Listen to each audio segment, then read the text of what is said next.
ನಮಸ್ಕಾರ ವೀಕ್ಷಕರೇ. Mister prime minister, nation wants to know. ಈಗಲಾದರೂ ದೇಶಕ್ಕೆ ಉತ್ತರಿಸುವಿರ? ಸಮಕಾಲೀನದ ಈ ವಿಶೇಷ ಸರಣಿಗೆ ನಿಮಗೆ ಸ್ವಾಗತ. ಈ ಪ್ರಶ್ನೆಯಲ್ಲೇ ಯಾತಕ್ಕಾಗಿ ಈ ಸರಣಿ ಮಾಡ್ತಿದ್ದೀವಿ ಎನ್ನುವಂತಹ ಉತ್ತರವೂ ಇದೆ. ಮೋದಿ ಸರ್ಕಾರ ಅಧಿಕಾರಕ್ಕೆ ಬಂದು 10 ವರ್ಷಗಳು ಮುಗಿತಾ ಇದೆ. ಇನ್ನೇನು ಚುನಾವಣೆಗಳ ಹತ್ತಿರ ಬರ್ತಾ ಇದೆ. ಕಳೆದ 10 ವರ್ಷಗಳಲ್ಲಿ ಮೋದಿ ಸರ್ಕಾರ ಮತ್ತು ನರೇಂದ್ರ ಮೋದಿಯವರು ವಿಶೇಷವಾಗಿ ದೇಶದ ಪ್ರಧಾನಿಯಾಗಿ, ಸರ್ಕಾರದ ಮುಖ್ಯಸ್ಥರಾಗಿ ಒಂದು ಪತ್ರಿಕಾಗೋಷ್ಠಿಯನ್ನು ಕೂಡ ಕಳೆದ 10 ವರ್ಷದಲ್ಲಿ ಮಾಡಿಲ್ಲ. ಈ ದೇಶ ಮತ್ತು ಈ ದೇಶದ ಜನ ಎತ್ತುತ್ತಿರುವ ಯಾವ ಪ್ರಶ್ನೆಗೂ ಕೂಡ ಅವರು ಅಸೆಂಬ್ಲಿನಲ್ಲಿ, ಸದನದಲ್ಲಿ, ವಿಶೇಷವಾಗಿ ಪಾರ್ಲಿಮೆಂಟಿನಲ್ಲಿ ನೇರ ಯಾವ ಪ್ರಶ್ನೆಗಳಿಗೂ ಕೂಡ ಬಗೆಹರಿಸುವ ಉತ್ತರವನ್ನು ಕೊಟ್ಟಿಲ್ಲ. ಸದನದ ಪ್ರಾರಂಭದಲ್ಲಿ, ಬಜೆಟ್ ಭಾಷಣ ಮುಕ್ತಾಯದ ನಂತರದಲ್ಲಿ ಯಾವಾಗಾದರೂ ಅವರು ಉತ್ತರ ಕೊಡಬೇಕಾದ್ರೆ ಆ ಉತ್ತರದಲ್ಲಿ ವಿರೋಧ ಪಕ್ಷವನ್ನು ವ್ಯಂಗ್ಯ ಮಾಡುವುದು, ಎತ್ತಿದ ಯಾವ ಪ್ರಶ್ನೆಗಳಿಗೂ ಕೂಡ ಉತ್ತರ ಕೊಡದೇ ಇರುವುದು, ಅಥವಾ ತೀರಾ ಇತ್ತೀಚೆಗೆ ಈ ಕೊನೆ ಸೆಷನ್ನಲ್ಲಿ ವೈಟ್ ಪೇಪರ್ ಅಂತ ಒಂದು ಬಿಡುಗಡೆ ಮಾಡಿದ್ರು, ಶ್ವೇತಪತ್ರ ಸಾಮಾನ್ಯವಾಗಿ ಕಳೆದ 10 ವರ್ಷಗಳಲ್ಲಿ ಈ ಸರ್ಕಾರ ಮಾಡಿದ ಸಾಧನೆಗಳೇನು ಅಂತ ಹೇಳುವುದರ ಬಗ್ಗೆ ಇರಬೇಕಾಗಿತ್ತು. ಬಹುಶಃ ತಾವೆಲ್ಲ ಪತ್ರಿಕೆಗಳಲ್ಲಿ ನೋಡಿರ್ತೀರಿ, ಈ ಶ್ವೇತಪತ್ರ 2014ಕ್ಕೆ ಮುಂಚೆ ಇದ್ದ ಸರ್ಕಾರದ ಅವಗುಣಗಳ ಪಟ್ಟಿಯನ್ನು ಮಾಡದೇ ಹೊರತು ತಾವೇನು ಸಾಧನೆ ಮಾಡಿದೀವಿ ಅನ್ನೋದ್ರ ಬಗ್ಗೆ ಕಿಂಚಿತ್ತೂ ಕೂಡ ಇರಲಿಲ್ಲ. ಈಗ ವಿಷಯ 2014ರ ತನಕ ಇದ್ದಂಥ ಸರ್ಕಾರ ಭ್ರಷ್ಟ ಸರ್ಕಾರ, ಪಾಲಿಸಿ ಪ್ಯಾರಾಲಿಸಿಸ್ ಅಂತಂದರೆ ಯಾವುದೇ ನೀತಿಗಳು ಕೂಡ ಚಲಾವಣೆಗೆ ಬರ್ತಿರಲಿಲ್ಲ, ಯೋಚನೆಯೂ ಕೂಡ ಇರ್ತಿರಲಿಲ್ಲ ಸರ್ಕಾರಕ್ಕೆ, ಬೇಜವಾಬ್ದಾರಿ ಸರ್ಕಾರ ಅಂತ ಏನೆಲ್ಲ ಆರೋಪ ಮಾಡುತ್ತೆ ಮೋದಿ ಸರ್ಕಾರ, BJP ಪಕ್ಷ, RSS ಅವೆಲ್ಲ ನಿಜ ಅಂತಲೇ ಇಟ್ಕೊಂಡ್ರು ಕೂಡ ಅದಕ್ಕಾಗಿಯೇ ಹಿಂದಿನ ಸರ್ಕಾರಗಳನ್ನು, ಕಾಂಗ್ರೆಸ್ ಪಕ್ಷ ಅಥವಾ ಅದರ ಸ್ನೇಹಿತರ ಕೂಟವನ್ನು ಮತದಾರರು ನಿರಾಕರಿಸಿ BJP ಪಕ್ಷದ ನೇತೃತ್ವದಲ್ಲಿರುವ NDAನ ಅಧಿಕಾರಕ್ಕೆ ತಂದರು.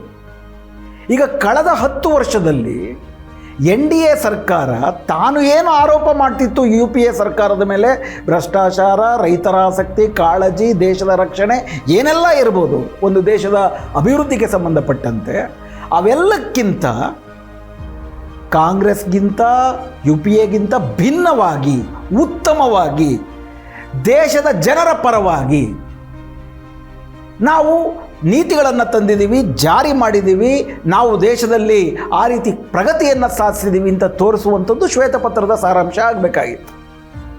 ಆದರೆ ಅದೆಲ್ಲದರ ಬದಲಿಗೆ ಇವತ್ತಿಗೂ ಕೂಡ ದೇಶದ ಪ್ರಧಾನಿ ನೆಹರೂಯಿಂದ ಮೊದಲುಗೊಂಡು 2014ಕ್ಕೆ ಮುಂಚೆ ಈ ದೇಶದಲ್ಲಿ ಏನೂ ಇರಲಿಲ್ಲ. ಈ ದೇಶಕ್ಕೆ ಸ್ವಾತಂತ್ರ್ಯ ಬಂದಿದ್ದೇ 2014ಕ್ಕೆ. ಆ ನಂತರದಲ್ಲೇ ಏನಾದರೂ ಪ್ರಗತಿ ಆಗ್ತಿದೆ ಅಂತೇಳಿ ಬರೀ ಸುಳ್ಳನ್ನೇ ಹೇಳುವಂಥದ್ದು, ಮತ್ತು ಸದನದಲ್ಲೂ ಕೂಡ ಜನರಿಗೆ ಉತ್ತರ ಕೊಡದೇ ಇರೋದು, ಮಾಧ್ಯಮಗಳಂತೂ ಏಕದಮೊಂದು ತುತ್ತೂರಿಗಳಾಗಿ ಯಾವ ಪ್ರಶ್ನೆಯನ್ನು ಕೇಳದೇ ಇರೋದು. ನೀವು ಮಾಧ್ಯಮಗಳಲ್ಲಿ ನೋಡಿರ್ತೀರಿ, ಯಾರಾದರೂ ಆಯ್ದ ಮಾಧ್ಯಮಗಳಿಗೆ ಅವರು ಸಂದರ್ಶನ ಕೊಟ್ಟರೂ ಕೂಡ ಆ ಸಂದರ್ಶನದಲ್ಲಿ ಕೇಳುವ ಪ್ರಶ್ನೆಗಳೇ ಹೆಂಗಿರುತ್ತೆ ಅಂದರೆ ಅತ್ಯಂತ ಮುಜುಗರದಿಂದ ಅಧಿಕಾರವನ್ನು ಪ್ರಶ್ನಿಸಬೇಕು. ಮಾಧ್ಯಮ 4ನೇ ಆಯಾಮ, ನಮ್ಮ ಒಟ್ಟಾರೆ 4ನೇ ಸ್ತಂಭ ನಮ್ಮ ಪ್ರಜಾತಂತ್ರದ್ದು. Watchdog of the democracy ಅಂತಾರೆ, ಅಂದರೆ ಪ್ರಜಾತಂತ್ರದ ಕಾವಲು ನಾಯಿ ಆಗಬೇಕು ಮಾಧ್ಯಮಗಳು. ಆದರೆ ಈ ಕಾವಲು ನಾಯಿಗಳು ಮೋದಿ ಸರ್ಕಾರದ ಸಾಕು ನಾಯಿಗಳ ಥರ ತನ್ನ ಮಾಲೀಕ ತನ್ನನ್ನು ಮಾತಾಡಿಸೋದೇ ತನಗೆ ಎಷ್ಟೋ ಒಂದು ದೊಡ್ಡ ಕರುಣೆ ತೋರಿಸ್ದಂತೆ ಎನ್ನುವ ಲೆಕ್ಕದಲ್ಲಿ ಅತ್ಯಂತ ಮುಜುಗರದಿಂದ ನೀವು ಇಷ್ಟೊಂದು ಕೆಲಸ ಹೇಗೆ ಮಾಡೋಕ್ಕಾಗುತ್ತೆ, ನೀವು ಎಷ್ಟು ಟೈಮ್ ತರ್ತೀರಾ ಇದಕ್ಕೋಸ್ಕರ, ನಿಮ್ಮ ಆರೋಗ್ಯ ಕೆಟ್ಟೋಗಲ್ವ ಅಂತ ಒಂದಾದರೂ ಕೂಡ. ಡಿಮಾನಿಟೈಸೇಷನ್ ಆಯಿತು, ದೇಶದ ಆರ್ಥಿಕತೆ ಇವತ್ತಿನವರೆಗೂ ಚೇತರಿಸ್ಕೊಂಡಿಲ್ಲ. 50 ದಿನದಲ್ಲೆಲ್ಲ ಬಗೆಹರಿಸ್ತೀವಿ ಅಂತಂದ್ರು, ಕಪ್ಪು ಹಣ ಎಲ್ಲವೂ ಕೂಡ ನಾವು ಬುಟ್ಗೋಲು ಹಾಕೋಬೋದು ಅಂತಂದ್ರು, ಅದಕ್ಕೆ ತದ್ವಿರುದ್ಧವಾದೇ ನಡೀತು. ಒಂದು ಪ್ರಶ್ನೆ ಮಾಧ್ಯಮ ಕೇಳಲಿಲ್ಲ. GST ಬಂತು, ಇದುವರೆ ತನಕ GSTಯನ್ನು ಸಮರ್ಪಕವಾಗಿ ತರಕ್ಕೆ ಆಗಿಲ್ಲ, ಅದರಿಂದ ಆಗ್ತಿರೋ ಅನಾಹುತಗಳನ್ನು ಅದ್ರ ಬಗ್ಗೆ ಒಂದು ಪ್ರಶ್ನೆ ಕೇಳಲ್ಲ. ಕೋವಿಡ್ ಬಂತು, 30 ಲಕ್ಷಕ್ಕೂ ಹೆಚ್ಚು ಹೆಣಗಳು ತೇಲಿದ್ವು, ಅದರ ಬಗ್ಗೆ ಒಂದು ಪ್ರಶ್ನೆ ಕೇಳಲ್ಲ. ಬದಲಿಗೆ ಇವೆಲ್ಲದರಲ್ಲೂ ತಾವು ಸಾಧನೆಯನ್ನು ಮಾಡಿಬಿಟ್ಟಿದ್ದೀವಿ ಅಂತ ಹೇಳುವಂತಹ ಸರ್ಕಾರದ ಯಥಾವತ್ ವರದಿಯನ್ನೇ ಇವುಗಳು ಮಾಡ್ತಾ ಬಂದಿದ್ದಾವೆ. ಅಥವಾ ಯಾರಾದರೂ ಚಿತ್ರನಟರು, ಉದಾಹರಣೆಗೆ ಅಕ್ಷಯ್ ಅವರು ಕೇಳ್ದಂಗೆ, ಪ್ರಧಾನಮಂತ್ರಿಗಳೇ ನೀವು ಮಾವಿನಣ್ಣ ಚೀಪ್ತೀರಾ ಅಥವಾ ಅದನ್ನು ಕತ್ತರಿಸ್ಕೊಂಡು ತಿಂತೀರಾ ಅಂತಂದ್ಬಿಟ್ಟು ಕೇಳುವಂತಹ ಪ್ರಶ್ನೆ. ಸೊ ಈ ಕಾರಣಕ್ಕಾಗಿ ಅಸಲು ಪ್ರಶ್ನೆಗಳು ಇವತ್ತು ಪ್ರಧಾನಮಂತ್ರಿಗಳಿಗೆ 10 ವರ್ಷ ಸಾಮಾನ್ಯವಾದ ಸಮಯವಲ್ಲ. 10 ವರ್ಷ ನಿಜಕ್ಕೂ ಕೂಡ ಅವರು ಹೇಳುವಂತೆ UPA ಇಡೀ ದೇಶದ ಆರ್ಥಿಕತೆ ಮತ್ತು ಸಾಮಾಜಿಕ ಮೌಲ್ಯಗಳನ್ನು ಹದಗೆಡಿಸಿದ್ದಂಥ ಪಕ್ಷದಲ್ಲಿ ಹೌದು, ಅದರಲ್ಲಿ ಒಂದಷ್ಟು ಭಾಗ ನಿಜವೂ ಇದೆ. 10 ವರ್ಷದಲ್ಲಿ ಹೊಸ ಶಕೆಯನ್ನು ನಾವು ಕಾಣಬಹುದಾಗಿತ್ತು. ಆದರೆ ಅಂಥದ್ದನ್ನು ಯಾವುದನ್ನು ಕೂಡ ಇಲ್ಲದಿರುವಂಥ ಸಂದರ್ಭದಲ್ಲಿ ಈಗಾಗಲೇ ನಾನು ಹೇಳಿದಂಥ ಹಲವಾರು ಪ್ರಕರಣಗಳಲ್ಲಿ ದೇಶದ ಬವಣೆ ಇನ್ನೊಂದಷ್ಟು ಜಾಸ್ತಿ ಆಗಿರಬೇಕಾದ್ರೆ, ಜನರ ಕಷ್ಟಗಳು ಇನ್ನೊಂದಷ್ಟು ಜಾಸ್ತಿ ಆಗಿರಬೇಕಾದ್ರೆ ಈ ಸರಣಿಯಲ್ಲಿ ಪ್ರಧಾನಮಂತ್ರಿಗಳಿಗೆ mister prime minister nation wants to know ಪತ್ರಕರ್ತರೊಬ್ಬರು ಇದ್ದಾರೆ. ಪ್ರತಿ ರಾತ್ರಿ ಅವರು ಮಾಡುವ ಶೋಗಳಲ್ಲಿ ನೇಷನ್ ವಾಂಟ್ಸ್ ಟು ನೋ ಅನ್ನೋದರ ಮೂಲಕ ಕೇವಲ ಪ್ರತಿಪಕ್ಷಗಳನ್ನು ಹಣೆಯುವುದು ಮತ್ತು ಆಡಳಿತಾರೂಢ ಮೋದಿ ಸರ್ಕಾರವನ್ನು ಎತ್ತು ಹಾಡಿ ಹೊಗಳುವುದನ್ನು ಮಾಡ್ತಾರೆ. ಅದರ ಬದಲಿಗೆ ನಾವು ಈ ಸರಣಿಯಲ್ಲಿ ಈ ದೇಶದ ಜನನ ಕೇಳಲೇಬೇಕಾಗಿರುವ ಕೆಲವು ಪ್ರಶ್ನೆಗಳನ್ನು ಸರ್ಕಾರದ ಮುಂದಿಡ್ತಿದ್ವಿ. ಸರ್ಕಾರ ಉತ್ತರ ಕೊಡಲ್ಲ ಅಂತ ನಾವು ತುಂಬ ಸ್ಪಷ್ಟವಾಗಿ ಗೊತ್ತು. ಜನ್ ಕಿ ಬಾತ್ಗೆ ಅವರು ಯಾವತ್ತೂ ಉತ್ತರ ಕೊಡೋದಿಲ್ಲ. ಮೋದಿಯವರು ಅವರ ಮನ್ ಕಿ ಬಾತ್ ಹೇಳ್ತಾ ಹೋಗ್ತಾರೆ. ಅವ್ರ ಮನ್ ಕಿ ಬಾತೇ ದೇಶ್ ಕಿ ಬಾತ್ ಅಂತ ಜನ ಒಪ್ಕೊಳ್ಬೇಕು. ಹೀಗಾಗಿ ಆ ಪ್ರಶ್ನೆಗಳಿಗೆ ಸರ್ಕಾರವೇ ನೆಲೆಗೊಂಡಂಥ ಸರ್ಕಾರದ ಅಧಿಕೃತವಾದಂಥ ನೀತಿಗಳು, ಅವರ ದಾಖಲೆಗಳು, ಅದರಲ್ಲಿ ಕಾಣುವ ಉತ್ತರವೇನು ಅನ್ನೋದನ್ನು ಈ ಸಂದರ್ಭದಲ್ಲಿ ವೀಕ್ಷಕರ ಮುಂದೆ ತಂದಿಡುವ ಪ್ರಯತ್ನದ ಭಾಗವಾಗಿ ಈ ಹೊಸ ಸರಣಿಯನ್ನು ನಾವು ಪ್ರಾರಂಭಿಸಿದ್ದೀವಿ. Mister prime minister, nation wants to know, ಈಗಲಾದರೂ ದೇಶದ ಪ್ರಶ್ನೆಗೆ ಉತ್ತರಿಸುವುದ? ಇದು ಈ ಸರಣಿ. ಈ ಸರಣಿಯ ಪ್ರಾರಂಭದಲ್ಲಿ ಮೊದಲನೇದಾಗಿ ನಾವು ರೈತರ ಪ್ರಶ್ನೆಯನ್ನು ಇಟ್ಕೊಂಡು ಶುರು ಮಾಡೋಣ. ದೆಹಲಿನಲ್ಲಿ ಈಗಾಗಲೇ ದೆಹಲಿಯ ಗಡಿಗಳಲ್ಲಿ ಈ ದೇಶದ ಅನ್ನದಾತರು ದೊಡ್ಡ ಸಂಖ್ಯೆಯಲ್ಲಿ ಬೀಡು ಬಿಟ್ಟು ದೊಡ್ಡ ಹೋರಾಟವನ್ನು ಮಾಡ್ತಿದ್ದಾರೆ. ಈ ದೇಶದ ಕೃಷಿಯನ್ನು ಉಳಿಸ್ಕೊಳ್ಳುವುದಕ್ಕೆ, ಈ ದೇಶದ ರೈತರ ಘನತೆಯ ಬದುಕನ್ನು ಉಳಿಸ್ಕೊಳ್ಳೋದಕ್ಕೆ ಹೋರಾಟವನ್ನು ಮಾಡ್ತಿದ್ದಾರೆ. ಈಗ ಈ ವಿಷಯಕ್ಕೆ ಸಂಬಂಧಪಟ್ಟಂತೆ ಸರ್ಕಾರ, ಮೋದಿ ಸರ್ಕಾರ ಅಧಿಕಾರಕ್ಕೆ ಬರೋಕ್ಕೆ ಮುಂಚೆ 2013ರಲ್ಲಿ ಎಲ್ಲ ಕಡೆ ಮೋದಿ ಸರ್ಕಾರ ಏನು ಹೇಳ್ತಿತ್ತು ಅಂದರೆ, ಕೃಷಿ ಸಂಕಟವನ್ನು ನಾವು ಬಗೆಹರಿಸ್ತೀವಿ, ಈ ದೇಶ ಅನ್ನದಾತರ ದೇಶ, ಕೃಷಿಕರ ದೇಶವಾದ್ದರಿಂದ ನಾವು ರೈತರ ಆದಾಯವನ್ನು ದ್ವಿಗುಣಗೊಳಿಸ್ತೀವಿ ಅಂತ 2016ರ ಬಜೆಟ್ನಲ್ಲಿ ಕೂಡ ತುಂಬ ಸ್ಪಷ್ಟವಾಗಿ ಹೇಳಿದರು. ಅದಾದ ನಂತರದಲ್ಲೂ ಕೂಡ ಸಾಕಷ್ಟು ಮಿನಿಸ್ಟ್ರುಗಳು, ನೀತಿ ಆಯೋಗ, ಇವೆಲ್ಲವೂ ಕೂಡ, ನಬಾರ್ಡು, ಎಲ್ಲವೂ ಕೃಷಿಗೆ ಸಂಬಂಧಪಟ್ಟಂತಹ ಎಲ್ಲ ಪರಿಣಿತ ಸಂಸ್ಥೆಗಳು ಕೂಡ 2016ಕ್ಕೆ ಹೋಲಿಸಿದರೆ 2022-23ರ ವೇಳೆಗೆ ರೈತರ ಆದಾಯವನ್ನು ದ್ವಿಗುಣಗೊಳಿಸುತ್ತೇವೆ ಅಂತ ಘೋಷಣೆ ಮಾಡಿದರು. ಈಗ 2015-16ರಲ್ಲೇ ಅಶೋಕ್ ದಲ್ವಾಯ್ ಸಮಿತಿ ಅಂತಂದ್ಬಿಟ್ಟು ಕೃಷಿ ಪರಿಣಿತರು ಅವರನ್ನು ನೇಮಕ ಮಾಡಿದ್ರು. ಅಶೋಕ್ ದಲ್ವಾಯ್ ಸಮಿತಿ 2011ರ NSSO ವರದಿಯನ್ನು ಮುಂದಿಟ್ಟುಕೊಂಡು ಅದರಲ್ಲಿ ಏನು ಕೌಟುಂಬಿಕ ವೆಚ್ಚ, ಕೌಟುಂಬಿಕ ಆದಾಯ ಇವುಗಳ ಲೆಕ್ಕಾಚಾರವನ್ನು ಹಿಡಿದು ಆ ಲೆಕ್ಕದಲ್ಲಿ 2015-16ರಲ್ಲಿ ಒಂದು ರೈತ ಕುಟುಂಬದ ಮಾಸಿಕ ಆದಾಯ 8,058 ರೂಪಾಯಿ. ಅಂದರೆ 2015-16ರಲ್ಲಿ ವಾರ್ಷಿಕವಾಗಿ ಒಂದು ರೈತ ಕುಟುಂಬ 96,703 ರೂಪಾಯಿ ಗಳಿಸ್ತಾ ಇತ್ತು. ಇದು 2 ಪಟ್ಟಾಗಬೇಕು. ಯಾವ ಬೆಲೆಗಳಲ್ಲಿ 2 ಪಟ್ಟಾಗಬೇಕು? 2011ರ ಬೆಲೆಗಳಲ್ಲ. ಹಣದುಬ್ಬರವನ್ನು ಕಳೆದು ನೈಜ ದರದಲ್ಲಿ 2 ಪಟ್ಟಷ್ಟು ಹಣದುಬ್ಬರವನ್ನು ಕಳೆದು ನೈಜ ದರದಲ್ಲಿ 2 ಪಟ್ಟಷ್ಟು ಆದಾಯ ಆಗಬೇಕು ಅಂತಂದರೆ 2022-23ರ ವೇಳೆಗೆ ಅಶೋಕ್ ದಲ್ವಾಯ್ ಸಮಿತಿಯವರ ಅಂದಾಜಿನ ಪ್ರಕಾರ ಸರಾಸರಿ ಮಾಸಿಕ ಆದಾಯ ಒಂದು ರೈತ ಕುಟುಂಬದ್ದು ಕನಿಷ್ಠ 22,610 ರೂಪಾಯಿ ಆಗಬೇಕು ಮತ್ತು ವಾರ್ಷಿಕ 2,71,378 ರೂಪಾಯಿಯಷ್ಟು ವಾರ್ಷಿಕ ಆದಾಯ ಬರುವಂತೆ ಆಗಬೇಕು. ಇದು ಪ್ರತಿ ಕುಟುಂಬದ ವಾರ್ಷಿಕ ಆದಾಯ 97,000. ಅದಾಗಬೇಕಾಗಿದ್ದು 2,71,000. ಅದೇ ಅದನ್ನು 2 ಪಟ್ಟು ಅಂತ ಹೇಳುವಂಥದ್ದು ಇದು ಸರ್ಕಾರದ ಅಧಿಕೃತ ಅಶೋಕ್ ದಲ್ವಾಯ್ ಸಮಿತಿಯವರು ಕೊಟ್ಟಂಥ ವರದಿ.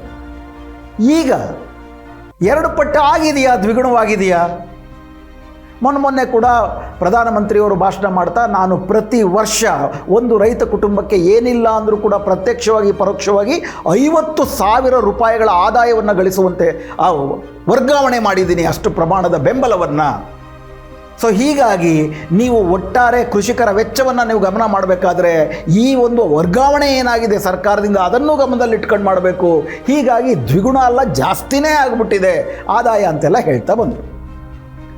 ಆದರೆ ಇದೇ ಅಶೋಕ್ ದಲ್ವಾಯಿ ಸಮಿತಿ ಮಾಡಿರುವಂತಹ ಅಂದಾಜಿನ ಪ್ರಕಾರ ಕನಿಷ್ಠ ಪಕ್ಷ ಕೃಷಿಯ ಅಭಿವೃದ್ಧಿ ವಾರ್ಷಿಕವಾಗಿ 10.4% ಆದರೆ ಮಾತ್ರ, ಯಾಕಂದರೆ ವಾರ್ಷಿಕ ಕೃಷಿಯ ಅಭಿವೃದ್ಧಿ ದರ 3ರಿಂದ 4 2015-16ರಲ್ಲಿ. ಸೊ 2022ರಲ್ಲಿ ಕೃಷಿಯನ್ನು ಅವಲಂಬಿಸುವವರ ಆದಾಯ 2 ಪಟ್ಟಾಗಬೇಕು ಅಂತಂದರೆ ಕೃಷಿಯ ಅಭಿವೃದ್ಧಿ ದರವೂ 2 ಪಟ್ಟಾಗಬೇಕು, ಕನಿಷ್ಠ 10% ಆಗಬೇಕು. ಇದು ಸರ್ಕಾರದ ಸಮಿತಿಯೇ ಹೇಳಿದ್ದು. ಈಗ ನಿಮ್ಮ ಪರದೆಯ ಮೇಲೆ ಒಂದು ಕೋಷ್ಟಕ ಬರುತ್ತೆ, ನೀವು ಅದನ್ನು ನೋಡ್ಬೋದು.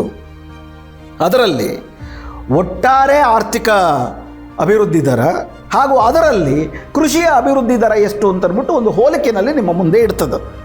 ಅದನ್ನು ನೀವು ನೋಡಿದ್ರೆ ಇಡೀ 2011ರಿಂದ ಹಿಡಿದು 2020 ತನಕ ನೋಡಿದ್ರೆ 2000 ಯಾವತ್ತಿಗೂ ಕೂಡ ಕೃಷಿ 4% ಅಥವಾ 4.25% ಹೆಚ್ಚಿನ ಅಭಿವೃದ್ಧಿ ದರವನ್ನು ಸಾಧಿಸೇ ಇಲ್ಲ. ಅದರಲ್ಲೂ 2019ರಲ್ಲಿ ಅದು 2.5%ಕ್ಕಿಂತ ಜಾಸ್ತಿ ದಾಟಲೇ ಇಲ್ಲ. ಅದಾದಮೇಲೆ ನಾವು ನೋಡಿದ್ದೀವಿ ಕೋವಿಡ್ ಅಪ್ಪಳಿಸ್ತು. ಕೋವಿಡ್ ಅಪ್ಪಳಿಸಾದ ಮೇಲೆ ಇಡೀ ಕೃಷಿ ಆರ್ಥಿಕತೆಯೂ ಕೂಡ ಕಂಗೆಡ್ತು.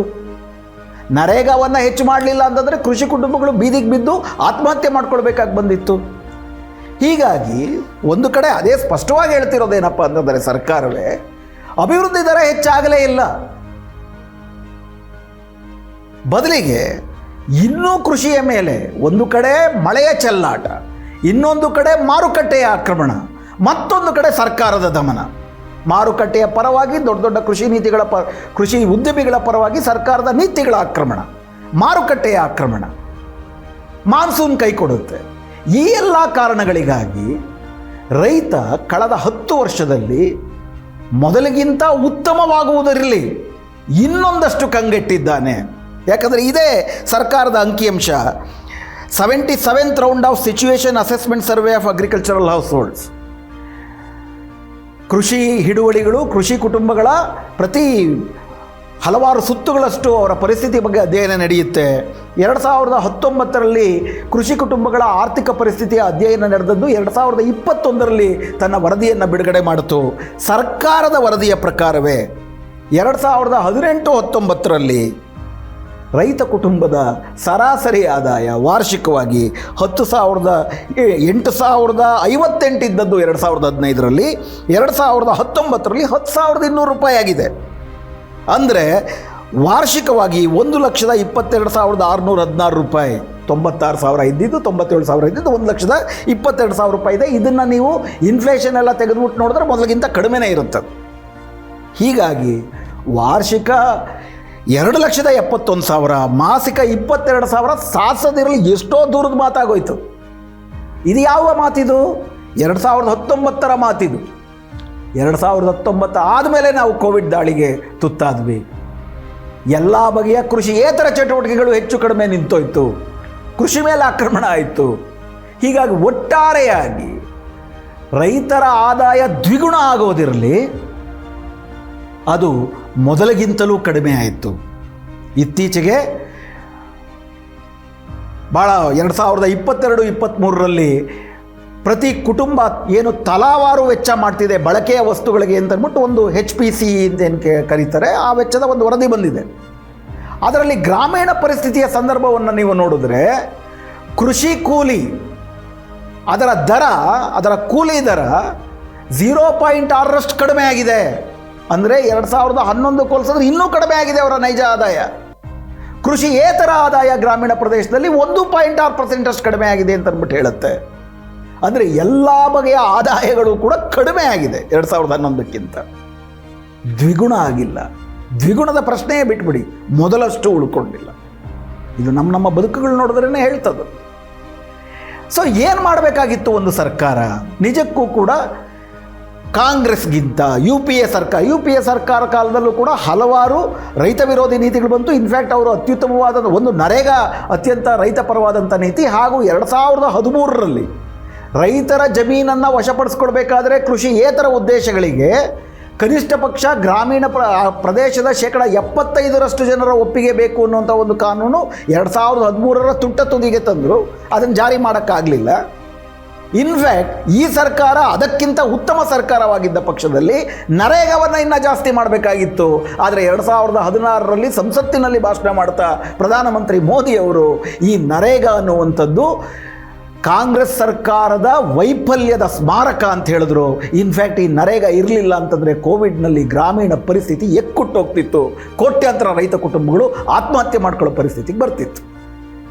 ಎರಡನೇದಾಗಿ ರೈತರ ಜಮೀನನ್ನು ವಶಪಡಿಸಿಕೊಳ್ಳುವುದನ್ನು ರೈತರ ಒಪ್ಪಿಗೆ ಇಲ್ಲದೆ ವಶಪಡಿಸಿಕೊಳ್ಳುವ ಕಾನೂನೇನಿತ್ತು, ನಿಜಕ್ಕೂ ಕೂಡ ಚಿತ್ತಶುದ್ಧಿ ಇದ್ದಿದ್ರೆ UPA ಸರ್ಕಾರ ಅದನ್ನು ಮೊದಲೇ ತರಬೇಕಾಗಿತ್ತು, ತನ್ನ ಕಾಲಾವಧಿಯ ಅಂತಿಮಕ್ಕೆ ತರಬಾರ್ದಾಗಿತ್ತು. ಆದರೆ ನೀವು UPAಗಿಂತ ಉತ್ತಮರಾಗಿದ್ದ ಪಕ್ಷದಲ್ಲಿ ಅದಕ್ಕೆ ಇನ್ನೊಂದಷ್ಟು ರಕ್ತ ಮಾಂಸ ತುಂಬಿ ರೈತರ ಸಾರ್ವಭೌಮತೆ ಅವನ ಜಮೀನಿನ ಮೇಲೆ ಹೆಚ್ಚಾಗುವಂಥ ಕಾನೂನು ಮಾಡಬಹುದಾಗಿತ್ತು. ಅದರ ಬದಲಿಗೆ ನೀವು ಮಾಡಿದ್ದೇನು? ಹಲವಾರು ಸುಗ್ರೀವಾಜ್ಞೆಗಳ ಮೂಲಕ ರೈತರ ಒಪ್ಪಿಗೆ ಇಲ್ಲದೆ ಅವ್ರ ಜಮೀನು ಕಿತ್ಕೊಳ್ಳುವಂತಹ ಕಾಯ್ದೆಗಳನ್ನ ಜಾರಿಗೆ ತರಕ್ಕೆ ಪ್ರಯತ್ನ ಪಟ್ಟರು. ಆದರೆ ರಾಜ್ಯಸಭೆಯಲ್ಲಿ ನಿಮಗೆ ಬೇಕಾಗಿರುವಷ್ಟು ಬೆಂಬಲ ಇರಲಿಲ್ಲ. ಮೊದಲನೇ 2014ರಿಂದ 2019ರಲ್ಲಿ. ಈಗ ಹೆಚ್ಚು ಕಡಿಮೆ ಈ ಇತ್ತೀಚೆಗೆ ನಡೆದಂಥ ರಾಜ್ಯಸಭಾ ಚುನಾವಣೆಯಲ್ಲಿ NDAಗೆ ಒಟ್ಟಾರೆ ರಾಜ್ಯಸಭೆಯಲ್ಲೂ ಬಹುಮತ ಬರುವುದಕ್ಕೆ ಕೇವಲ 4 ಮತಗಳಷ್ಟೇ ಬಾಕಿ ಇದೆ. ಅದನ್ನು ನೀವು ಕೊಂಡ್ಕೊಳ್ಳೋದು, ED ಬಳಸೋದು, CBI ಮೂಲಕವೋ ಅದನ್ನು ಗಳಿಸ್ಕೊತೀರಿ. ಈಗಾಗಲೇ ನಿರ್ಮಲಾ ಸೀತಾರಾಮನ್ ಅವರು ಕೂಡ ಇತ್ತೀಚೆಗೆ ಈ ದೇಶದ ಉದ್ಯಮಿಗಳ ಸಂಸ್ಥೆ ಆಗಿರುವಂತಹ federation of Indian chambers of commerce and industries FICCI ಸಂಸ್ಥೆಯಲ್ಲಿ ಭಾಷಣ ಮಾಡ್ತಾ ತುಂಬ ಸ್ಪಷ್ಟವಾಗಿ ಹೇಳಿದ್ದಾರೆ. ಮತ್ತು ನಿನ್ನೆನೂ ಕೂಡ ಅಂತಿಮ ಕ್ಯಾಬಿನೆಟ್ ಸಭೆ ಮಾಡಿ ನಾವು ಮುಂದೆ ಅಧಿಕಾರಕ್ಕೆ ಬಂದಾಗ ಪ್ರಥಮ 100 ದಿನಗಳಲ್ಲಿ ನಾವೇನೇನು ಮಾಡಬೇಕು ಅನ್ನೋದನ್ನು ಕೂಡ ಈಗಾಗಲೇ ಚರ್ಚೆ ಮಾಡಿಟ್ಕೊಂಡಿದ್ದಾರೆ. ಅದರ ಪ್ರಕಾರ ತಾವು ಅಧಿಕಾರಕ್ಕೆ ಬಂದರೆ 3ನೇ ಸತಿ ನರೇಂದ್ರ ಮೋದಿಯವರು ಕೂಡಲೇ ರೈತರ ಜಮೀನನ್ನು ವಶಪಡಿಸಿಕೊಳ್ಳುವುದು, ಅದನ್ನು ಉದ್ದಿಮೆಗಳಿಗೆ ಬಿಟ್ಕೊಡುವಂಥದ್ದು ಹಾಗೂ ಕಾರ್ಮಿಕ ವಿರೋಧಿ ನೀತಿಗಳನ್ನು ಇನ್ನೂ ಜೋರಾಗಿ ಜಾರಿಗೆ ತರುವುದು, ಬಂಡವಾಳಶಾಹಿಗಳಿಗೆ ಎಲ್ಲ ಅನುಕೂಲಕರ ನೀತಿಗಳನ್ನು ಮಾಡುವುದು. ಅಂದರೆ ಉತ್ಪಾದನೆಯ 3 ಅಂಶಗಳಾಗಿರುವಂತಹ ಲ್ಯಾಂಡ್, ಲೇಬರ್ ಆ್ಯಂಡ್ ಕ್ಯಾಪಿಟಲ್, ಭೂಮಿ, ಶ್ರಮ ಮತ್ತು ಬಂಡವಾಳ, ಈ 3ರಲ್ಲೂ ಕೂಡ ಅಮೂಲಾಗ್ರ ಸುಧಾರಣೆಯನ್ನು ತರ್ತೀವಿ ಅಂತ ತುಂಬ ಸ್ಪಷ್ಟವಾಗಿ ಹೇಳಿದ್ದಾರೆ. ಇನ್ಫ್ಯಾಕ್ಟ್ ಈ ಸುಧಾರಣೆಯನ್ನು ತರುವ ನೀತಿ ಅವರು ಪ್ರಾರಂಭದಲ್ಲೇ ಶುರು ಮಾಡಿದರು. ಈಗ ಉದಾಹರಣೆಗೆ ಮೊದಲ ಹಂತಕ್ಕೆ ಬರೋದಾದರೆ, ನೀವು ರೈತ ಪರವಾಗಿ ಇದ್ದಿದ್ದರೆ 2013ಕ್ಕೆ ಮುಂಚೆ ನೀವು ಮಾಡ್ತಿದ್ದಂಥ ಘೋಷಣೆಗಳೆಲ್ಲ ಏನಪ್ಪ ಅಂದರೆ ಸ್ವಾಮಿನಾಥನ್ ವರದಿಯನ್ನು ಜಾರಿಗೆ ತರ್ತೀವಿ ಅಂತ. ಸ್ವಾಮಿನಾಥನ್ ವರದಿ ಏನು ಹೇಳ್ತಿತ್ತು? ರೈತರ ಒಟ್ಟಾರೆ ಕೃಷಿ ವೆಚ್ಚ, ಅಂದರೆ ಅವರು ಕ್ರಿಮಿನಾಶಕ, ಕೀಟನಾಶಕ, ಗೊಬ್ಬರ, ಬೀಜ ಇವುಗಳಿಗೆಲ್ಲ ಖರ್ಚು ಮಾಡ್ತಿದ್ದಿದ್ದು, ಅದರ ಜೊತೆಗೆ ಅವರು ಕುಟುಂಬ ಶ್ರಮ ಏನು ಹಾಕ್ತಿದ್ರು ಅದಕ್ಕೆ ಸರಿಯಾದಂಥ ಮಾರುಕಟ್ಟೆ ದರ, ಹಾಗೂ ಇದಲ್ಲದಿರ ಭೂಮಿಯ ಸವಕಳಿ ಮತ್ತು ಭೂಮಿಯ ಬಾಡಿಗೆ ಸಮಗ್ರವಾದಂಥ ವೆಚ್ಚ ಏನಿದೆ ಅದರ ಮೇಲೆ 50% ಲಾಭ, ಇದನ್ನು ಸೇರಿಸಿ ನೀವು ರೈತರ ಬೆಳೆಗೆ ಬೆಲೆಯನ್ನು ನಿಗದಿ ಮಾಡಬೇಕು ಅಂತಂದ್ಬಿಟ್ಟು ಸ್ವಾಮಿನಾಥನ್ ವರದಿ ಹೇಳಿದ್ರು. ಅದನ್ನು ಜಾರಿಗೆ ಮಾಡ್ತೀವಿ ಅಂತ ನೀವು ಹೇಳ್ತಿದ್ರಿ. ಆದರೆ 2016ರಲ್ಲಿ ಸುಪ್ರೀಂ ಕೋರ್ಟ್ಗೆ ಒಂದು ಅಫಿಡವಿಟ್ ಕೊಟ್ಟು ಯಾವ ಕಾರಣಕ್ಕೂ ಸ್ವಾಮಿನಾಥನ್ ವರದಿಯನ್ನು ಜಾರಿಗೆ ತರೋಕ್ಕಾಗಲ್ಲ ಅಂತ ಹೇಳಿದ್ರು. ಎರಡನೇದಾಗಿ, ಮಾರುಕಟ್ಟೆಯ ದಾಳಿಯಿಂದ ರೈತರನ್ನು ರಕ್ಷಿಸ್ಬೋದಾಗಿತ್ತು, UPA ಸರ್ಕಾರ ರಕ್ಷಿಸಲಿಲ್ಲ ಅಂತಂದ್ಬಿಟ್ಟು ನಿಮ್ಮ ಆಪಾದನೆ. ನೀವೇನು ಮಾಡಿದ್ರಿ? ಅಶೋಕ್ ದಳ್ವಾಯಿ ಸಮಿತಿಯನ್ನು ರೈತರ ಆದಾಯ ದ್ವಿಗುಣಗೊಳಿಸುವುದಕ್ಕೆ ನೇಮಕ ಮಾಡುವಂತಹ ನಾಮಕಾವಸ್ಥೆ ಕ್ರಮ ಒಂದು ಕಡೆ ಆದರೆ, ಅವರು ಕೊಟ್ಟಂಥ ವರದಿನಲ್ಲಿ ಒಂದು ರೀತಿಯ ಸಮಗ್ರತೆಯೇ ಇರಲಿಲ್ಲ. ಗುಟ್ಟಾಗಿ ಏನು ಮಾಡಿದ್ರಿ?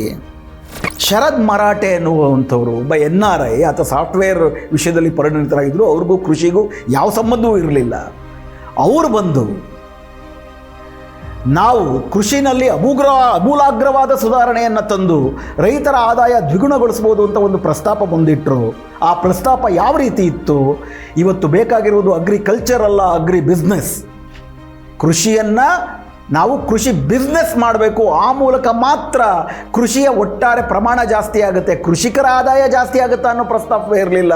ಅವರ ಪ್ರಸ್ತಾಪವನ್ನು ಮುಂದಿಟ್ಟರೆ ನೀತಿ ಆಯೋಗ ಅದನ್ನು ಇಡಿಯಾಗಿ ಒಪ್ಪಿಕೊಂಡು, ಇನ್ಫ್ಯಾಕ್ಟ್ 2017 ಅಕ್ಟೋಬರ್ 16ರಲ್ಲಿ ಅವರೊಂದು ಆಫೀಸ್ ಮೆಮೊರಾಂಡಮ್ ಕಳಿಸುತ್ತೆ ನೀತಿ ಆಯೋಗ. ತಮ್ಮ ಪರದೆಯ ಮೇಲೆ ಬರುತ್ತೆ, ನೀವು ಅದನ್ನು ನೋಡ್ಬೋದು. Doubling of farmers income, market driven agri linked business model. ಮಾರುಕಟ್ಟೆಯಿಂದ ಪ್ರೇರಿತವಾದಂಥ ಅಗ್ರಿ ಲಿಂಕ್ಡ್ ಬಿಸ್ನೆಸ್, ಕೃಷಿ ವಹಿವಾಟು, ಕೃಷಿ ಮಾರುಕಟ್ಟೆ, ಕೃಷಿಯ ಬಿಸ್ನೆಸ್, ಆ ಥರದ ಒಂದು ಸುಧಾರಣೆಗಳನ್ನ ಹೇಳಿದ್ರು. ಅದರ ಭಾಗವಾಗಿಯೇ ನೀತಿಯ ಶರದ್ ಮರಾಠೆ ಅವರು ಈ ಪ್ರಸ್ತಾಪವನ್ನು ಮುಂದಿಟ್ಟಿದ್ದಾರೆ. ಅದರ ಭಾಗವಾಗಿ farm management company processing and packaging company ಇವುಗಳನ್ನೆಲ್ಲ ಮಾಡೋದ್ರ ಜೊತೆಗೆ 500ರಿಂದ 1000 ಎಕರೆಯ ಒಂದೊಂದು ಘಟಕಗಳನ್ನ ಮಾಡಬೇಕು. ಬಿಡಿ ಬಿಡಿ ಜಮೀನುಗಳಿದ್ದರೆ ಇವುಗಳಿಂದ ಪ್ರಯೋಜನ ಆಗೋದಿಲ್ಲ ಅಂತೇಳಿ ನೀವೇನು ಮಾಡಿದ್ರಿ, 500ರಿಂದ 1000 ಎಕರೆ ಜಮೀನುಗಳು ಮಾಡ್ಕೊಳ್ಳೋದಕ್ಕೆ ಒಂದು ಕಾಂಟ್ರಾಕ್ಟ್ ಫಾರ್ಮಿಂಗ್, ಕಾರ್ಪೊರೇಟ್ ಫಾರ್ಮಿಂಗ್ಗಳನ್ನ ಮಾಡೋದೊಂದೇ ದಾರಿ ಅಂತ ಶರದ್ ಮರಾಠೆ ಪ್ರಸ್ತಾಪ ಮಾಡಿದ್ರೆ ನೀವು ಅದನ್ನು ಸಂಪೂರ್ಣ ಒಪ್ಪಿಗೆ ಕೊಟ್ಟಿದ್ದು ಮಾತ್ರ ಅಲ್ದಿರಾ ಅದಕ್ಕೊಂದು ಸಮಿತಿಯನ್ನು ನೇಮಕ ಮಾಡಿದ್ರಿ. ಆ ಸಮಿತಿನಲ್ಲಿ ಯಾರಿದ್ದರು, ITCನವರು ಇದ್ದರು. ಈಗಾಗಲೇ ಅಗ್ರಿ ಬಿಸ್ನೆಸ್ಸಲ್ಲಿರುವಂಥವ್ರು ಅದಾನಿ ಗ್ರೂಪ್ ಇತ್ತು, ಬಿಗ್ ಬಾಸ್ಕೆಟ್ ಟಾಟಾದವರು ಇದ್ದರು, ಮಹೀಂದ್ರ ಗ್ರೂಪ್ನವ್ರು ಇದ್ದರು, ಅದ್ರ ಜೊತೆಗೆ ಶರದ್ ಮರಾಠೆಯವರು ಇದ್ದರು. ಒಂದು ಸತಿನೂ ರೈತರ ಜೊತೆ ಚರ್ಚೆ ಮಾಡಲಿಲ್ಲ, ರೈತ ಪರಿಣಿತರ ಜೊತೆ ಚರ್ಚೆ ಮಾಡಲಿಲ್ಲ, ಕೃಷಿ ವಿಶ್ವವಿದ್ಯಾಲಯಗಳ ಜೊತೆ ಚರ್ಚೆ ಮಾಡಲಿಲ್ಲ. ದಿಢೀರನ್ನೇ 2018ರಲ್ಲಿ ನೀತಿ ಆಯೋಗ ರೈತರ ಆದಾಯ ದ್ವಿಗುಣ ಆಗುವ ಏಕೈಕ ಬಗೆ ಅಂತಂದರೆ ನಾವು ಅಗ್ರಿ ಬಿಸ್ನೆಸ್ ಮಾಡಲ್ಗೆ ಹೋಗಬೇಕು, ಅಗ್ರಿಕಲ್ಚರ್ ಬಿಟ್ಟಾಕ್ಬಿಡ್ಬೇಕು, ಸಣ್ಣ ಹಿಡುವಳಿಗಳೆಲ್ಲ ಕಾಂಟ್ರಾಕ್ಟ್ ಫಾರ್ಮಿಂಗ್ ಹೋಗಬೇಕು ಅನ್ನೋ ಪ್ರಸ್ತಾಪ ಮಾಡಿದ್ರು.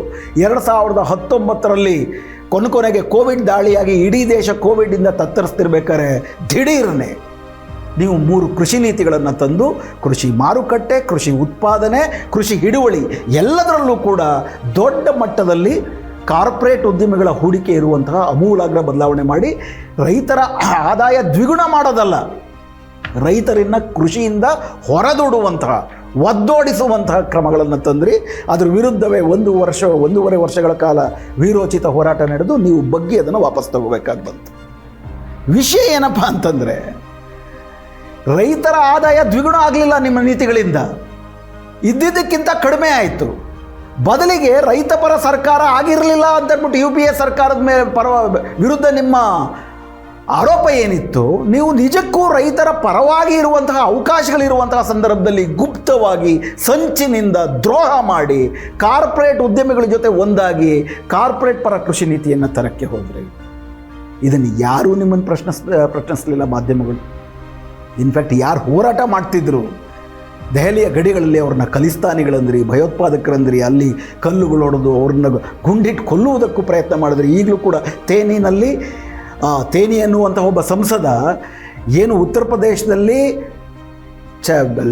ಕಾರನ್ನು ಹರಿಸಿ ರೈತರನ್ನು ಕೊಂದಾಕ್ದ ಅವ್ರ ಮಗ, ಅದೇ ಮನುಷ್ಯನಿಗೆ ನೀವು ಮತ್ತೆ ಸೀಟ್ ಕೊಟ್ಟಿದ್ದೀರಿ ಈ ಸತಿ ಚುನಾವಣೆಗೂ ಕೂಡ.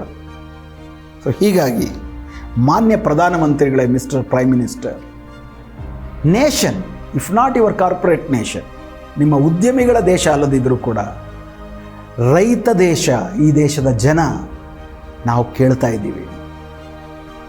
UPA ಸರ್ಕಾರ ಅಥವಾ ಅದರ ಹಿಂದಿನ ಸರ್ಕಾರ ರೈತರನ್ನು ಏನು ಉದ್ಧಾರ ಮಾಡಿದ್ರು ಅಂತ ಯಾರೂ ಹೇಳ್ತಿಲ್ಲ.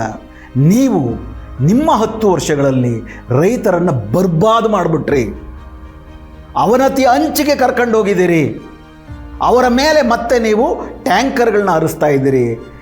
ಇದಕ್ಕಿಂತ ಒಂದು ರೈತದ್ರೋಹಿ ಸರ್ಕಾರ ಬೇಕಾ? ರೈತರು ಯಾಕಾಗಿ ನಿಮಗೆ ಓಟ್ ಹಾಕಬೇಕು? ಅದರ ಅರ್ಥ ಹಿಂದಿನ ಸರ್ಕಾರಗಳ ಥರದ್ದೇ ನೀತಿಗಳು ಬರಬೇಕು ಅಂತಲ್ಲ. ನೀವಂತೂ ಅಪ್ಪಟ ರೈತ ದ್ರೋಹಿಗಳು ಅಂತ ಸಾಬೀತಾಗಿದೆ. ರೈತರು ಮತ್ತೆ ವಾಪಸ್ಸು UPA ಕಾಂಗ್ರೆಸ್ ಅಂತ ಅಲ್ಲ, ಆದರೆ ಈ ನೀತಿಗಳು ಬದಲಾಗಿ ರೈತ ಪರವಾದಂಥ, ರೈತ ಕೇಂದ್ರಿತವಾದಂಥ, ಮಾರುಕಟ್ಟೆಯಿಂದ, ಮಾನ್ಸೂನಿಂದ ರೈತನನ್ನು ರಕ್ಷಿಸಿ ಭದ್ರತೆ ಕೊಡುವಂತಹ ನೀತಿಗಳಿಗಾಗಿ, ರೈತ ಭಾರತಕ್ಕಾಗಿ ಓಟ್ ಹಾಕಬೇಕು. ಮೋದಿ ಭಾರತ ರೈತದ್ರೋಹಿ ಭಾರತ ಅಂತ, ರೈತದ್ರೋಹಿ ಸರ್ಕಾರ ಅಂತ ಕಳೆದ 10 ವರ್ಷದಲ್ಲಿ ನಿರೂಪಿಸ್ಕೊಂಡಿದೆ ಅಂತ ನನಗನ್ಸುತ್ತೆ. ನಿಮಗೇನನ್ಸುತ್ತೆ ತಿಳಿಸಿ. ನಮಸ್ಕಾರ.